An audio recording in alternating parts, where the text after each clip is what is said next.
चंद्रशेखर बावनकुळेंच्या मुलावर कधी गुन्हा दाखल होणार असा थेट सवाल सुषमा अंधारे यांनी केलाय। ही कार मुलाच्या नावावर आहे, या प्रकरणाची चौकशी झाली पाहिजे, दोषींवर झाली पाहिजे अशी भूमिका चंद्रशेखर बावनकुळेंनी घेतली आहे। यावरून सुषमा अंधारेंनी बावनकुळेंवर टीका केली। पोलिसांवर दबाव असणार नाही याची हमी बावनकुळे देणार का असा सवाल अंधारेंनी केलाय।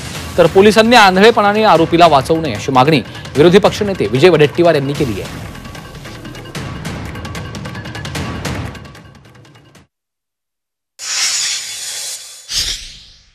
माझ्या मुलाच्या नावाने ती गाडी आहे आणि पोलिसांनी पूर्ण चौकशी केली पाहिजे, कोणालाही वेगळा न्याय लावू नये आणि पोलीस इन्क्वायरीमध्ये जे जे दोषी असतील त्यावर ती कारवाई केली पाहिजे।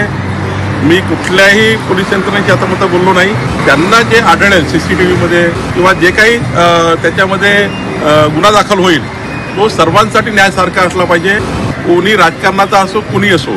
पण मला जे वाटतं पोलिसांनी पूर्ण इन्क्वायरी केली पाहिजे, CCTV सर्व्हेलन्स तपासले पाहिजे। आता पोलीस इन्क्वायरी करतायत, आता मद्यप्राशनाचा वगैरे आरोप लावणे हे ठीक आहे, त्यांनी लावला आहे, त्यांचा आरोप लावणं काम आहे, पण पोलिसांनी निष्पक्ष इन्क्वायरी केली पाहिजे, स्पष्ट इन्क्वायरी केली पाहिजे असं मला।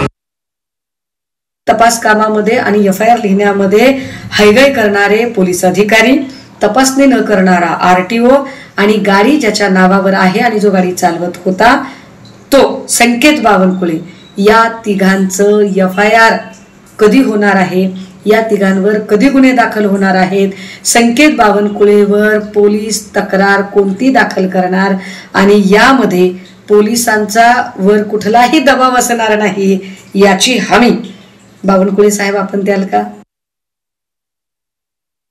मुलगा दारू पिऊन नाही आणि ड्रायव्हर दारू पिऊन आहे तर मग नंबर प्लेट कशाला काढून गाडी ठेवली?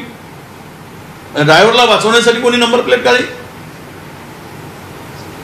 स्पष्ट आहे की मुलांनी हे वडिलांनी कबूलच केलंय की गाडी त्याच्या मुलाच्या नावाने, मग आरोपी मुलगा नाही? हे सर्व धंदे यामुळे कुठे दारू पित होते त्याचे CCTV कुठे जायला पाहिजे, लाहोरी बार मध्ये 2 मिनिटात मिळालं असतं, आता तेही कदाचित बदलापूर सारखे फुटेज गायब केले असतील।